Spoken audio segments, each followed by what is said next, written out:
বন্ধুরা, কেমন আছো তোমরা সবাই? আশা করি তোমরা সবাই ভালো আছো। আমিও ভালো আছি। তো তোমাদের জন্য নেক্সট ভিডিও নিয়ে চলে এলাম। তো আজকে বানাবো চিকেন চিজ বল। তো রেসিপি নিয়ে চলে এলাম চিকেন চিজ বলের। তো আমি তো মিক্সার জারে বেটেছি এটা। তোমরা তোমাদের মতো মিক্সার জারেও করতে পারো, চপার মেশিনেও করতে পারো। এখানে লঙ্কা কুচি, পেঁয়াজ কুচি, এখানে রসুন কাঁচা লঙ্কা পেস্ট বা রেডি করে রেখেছি। তো চিকেন ম্যারিনেশন চলো শুরু করা যাক।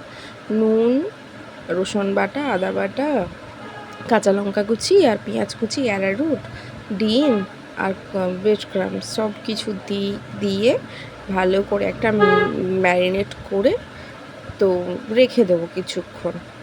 তো এখানে ভালো করে ম্যারিনেট করে দিয়েছি। তো এবার চিকেন চিজ বল, যেহেতু চিজ তো অবশ্যই লাগবে। এটা খুব ভালো চিজ, এই চিজটাই আমুলের আমি নিয়েছি। আর এটা খুব ভালো, আশা করি মেল্টও হয়ে যাবে। তো দেখা যাক কি মেল্ট কতটা কি ভালো হয়। তো এখানে চিজটা আমি তোমাদের সাথে শেয়ার করব বলে কেরম কাটিং করি।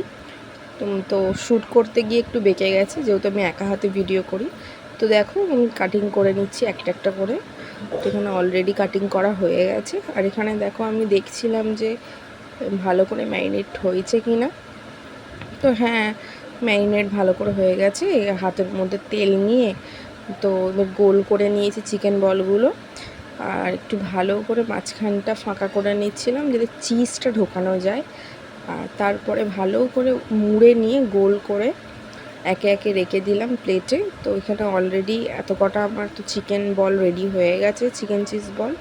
তেলটা গরম হয়ে গেছে। আর বাদ বাকি যে ম্যারিনেট আছে কিছুদিন পর কিছু একটা বানিয়ে নেবো। তো এখানে তেল গরম হয়ে যেতে একে একে চিকেন বলগুলো লো টু মিডিয়াম আঁচে ভাজবো। তো একটা একটা করে চিকেন বলগুলো ছেড়ে দিলাম। গ্যাস তো অলরেডি স্লো আছে। এবারে একটা পিঠ তো অলরেডি ভাজা হয়ে গেছে ভালো করে, আর একটা পিঠ ভাজতে হবে, উল্টে দিচ্ছি। তো এটা যেহেতু আমি ফার্স্ট টাইম বানাচ্ছি, জানি না কেমন হবে। ফার্স্ট টাইমই বানাচ্ছি, তোমাদের সাথে শেয়ার করছি। অবশ্যই খেয়ে বলবো কেমন হয়েছে। দেখো ভালো করে লো টু মিডিয়াম আছে আমার ভাজা হয়ে গেছে, প্লেটে তুলে নিয়েছি। তো চিজ ভেবেছিলাম বেরোবে না, এত ছাঁকা তেলে ভেজেছি, বেরিয়ে তো গেছেই হালকা হালকা।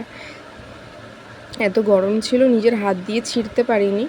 তো এখানে চাকু দিয়ে ছিঁড়ে তোমাদের দেখাচ্ছি চিজটা কতটা মেল্ট হয়েছে, ভেতরটা কেমন দেখতে হয়েছে। তো খুব সুন্দর চিজটা গলেছিল আর খেতে দুর্দান্ত হয়েছিল। আর দেখো চিজটাকে দেখাচ্ছি যে কতটা মানে সফট লাগছিল ভেতরটা। আর তোমাদের যদি এই ভিডিওটা ভালো লেগে থাকে অবশ্যই ঘরে ট্রাই করো। থ্যাংক ইউ পুরো ভিডিওটা দেখার জন্য বন্ধুরা। Bye bye.